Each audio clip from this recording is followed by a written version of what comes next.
முகம்மது ரஃபி என்னும் இயற்பெயரை கொண்ட நாகூர் ரூமி தஞ்சை மாவட்டத்தில் பிறந்தவர். இவர் 80களில் கணையாழி இதழில் எழுதத் தொடங்கியவர். கவிதை, குறுநாவல், சிறுகதை, மொழிபெயர்ப்பு என பல தளங்களில் இவர் தொடர்ந்து இயங்கி வருபவர்.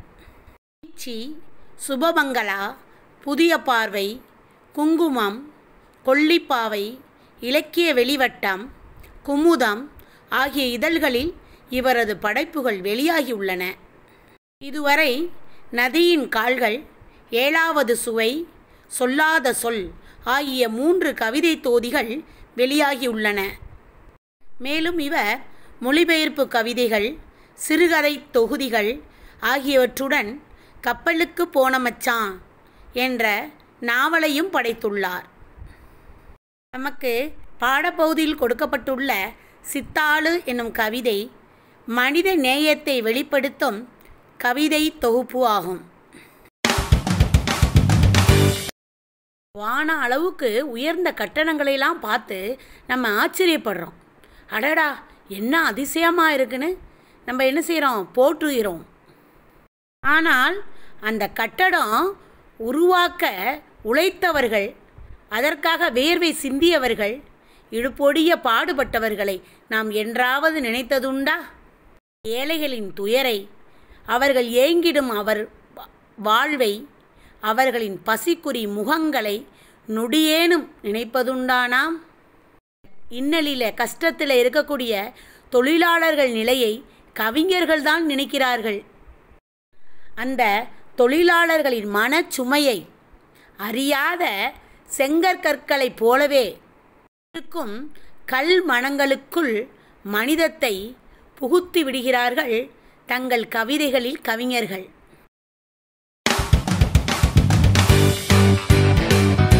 பொற்காலமாக இருந்தாலும் இவள் தலையில் எழுதியதோ கற்காலம்தான். எப்போதும் தொலைந்ததே வாழ்வு என தலையில் கை வைத்து புலம்புவார் பூமியிலே. தன் வாழ்வு தொலைக்காமல் தற்காத்து வைப்பதற்காய் தலையில் கை வைக்கிறாள் இவள்.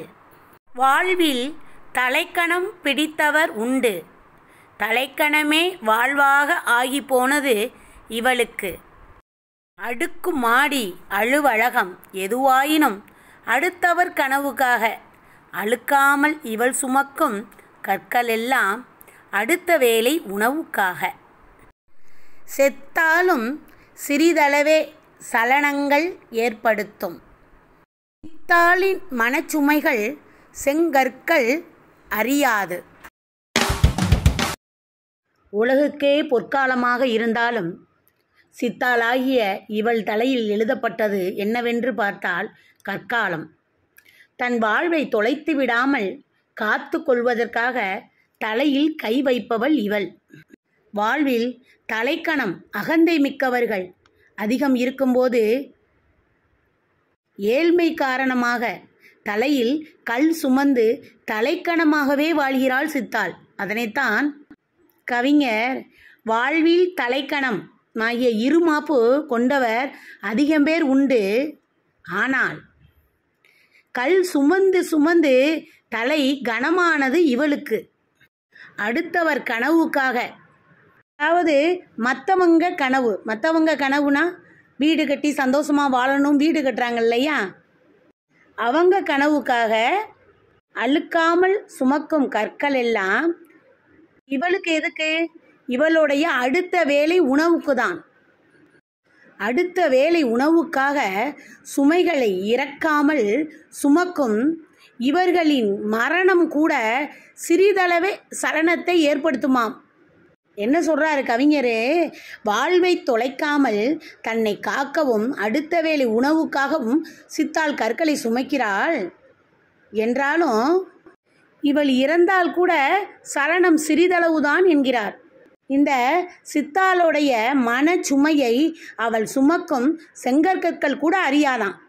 பல கஷ்டங்கள், இன்னல்கள், அதற்கு நடுவே இவ என்ன செய்கிறா?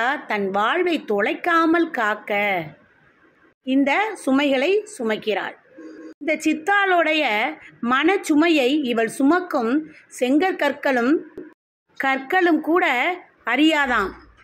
எல்லாருக்கும் பொற்காலமாக இருந்தாலும் ஆனால் இவளுக்கு மட்டும் தலையில் எழுதிய தலைவிதி என்ன?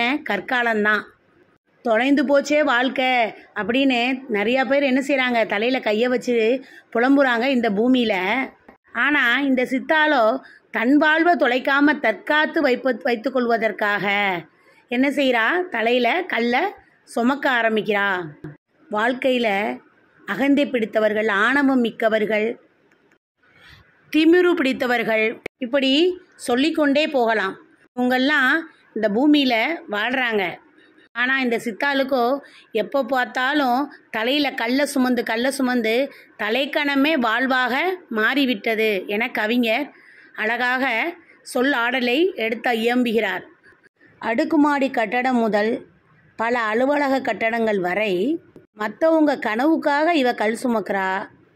ஆனால் இந்த கல் சுமக்கிறது இவளுடைய ஒரு வேளை உணவுக்காக, அதாவது அடுத்த வேளை உணவுக்காக. இந்த சித்தாள்களுக்கு மரணம் ஏற்பட்டால் கூட அந்த சலனம், அந்த பாதிப்பு சிறிதளவே ஏற்படுத்துமாம். என்ன கொடுமை பாருங்க. சித்தாளுடைய மனச்சுமைகளை இவங்க சுமக்கக்கூடிய கற்கள் கூட அறியாது அப்படின்னு சொல்கிறாங்க. இதோடைய உட்பொருள் என்னன்னு பார்த்தோம்னா, இவங்க சுமக்கக்கூடிய கற்கள் கூட அறியாமல் இருக்க போகும்போது பிற மனிதர்கள் என்ன புரிந்து கொள்ளவா போகிறார்கள் என்று சித்தாளுடைய துயரங்களையும் கஷ்டங்களையும் அவங்களோட மனச்சுமைகளையும் அழகாக இந்த கவிஞர் நாகூர் ரூமி கவிதை வரிகளாக படித்திருக்கின்றார். உலகம் அழியாமல் உயிரோடும் உயிர்ப்போடும் இருக்க வேண்டுமானால் அறிவாற்றல், ஆளுமை, அதிகாரம் கொண்ட மனிதர்களை விட அன்பு, கருணை, இரக்கம் கொண்ட மனிதர்களே தேவை. மனித நேயத்தின் மூலமே இறைவனை காண முடியும். பல ஆயிரம் ஆண்டுகளாக மனித நேயம் மாண்புடன் வாழ்ந்த புனிதர்கள் நிறைந்த பூமி நமது பூமி. உயர்வான ஒழுக்கம், உன்னதமான பண்பாடு, அவலக்குரல் கேட்டால் துடித்தேடும் மனித நேயம், ஆன்ம நேயம், அத்தனை நற்பண்புகளோடும் உலகம் வியக்கும் வாழ்க்கை வாழ்ந்து மனித குலம் செழிக்க வழிகாட்டினார்கள் நம் முன்னோர்கள். நாம் இந்த உலகில் வாழ்வது ஒரு முறைதான். அவ்வாழ்வு பிறருக்கு பயனுள்ளதாக அமைய வேண்டும். சக மனிதனிடம் அன்பு காட்டுவது, அவனை தன்னை போல் மதிப்பது, எல்லைகள் கடந்து ஏழைகளுக்கு இறங்குவது, பசிப்பினி நீக்கி அவர்களை வாழ வைப்பது போன்ற சமுதாய கடமைகளில் நாம் ஒவ்வொருவரும் நம்மை முழுமையாக அர்ப்பணித்து கொள்ள வேண்டிய சூழ்நிலை இன்று உருவாகி உள்ளது. உதவுவதற்காக அன்புடன் ஓடுங்கள். அமைதி உங்களை பின்தொடரும். நன்றி.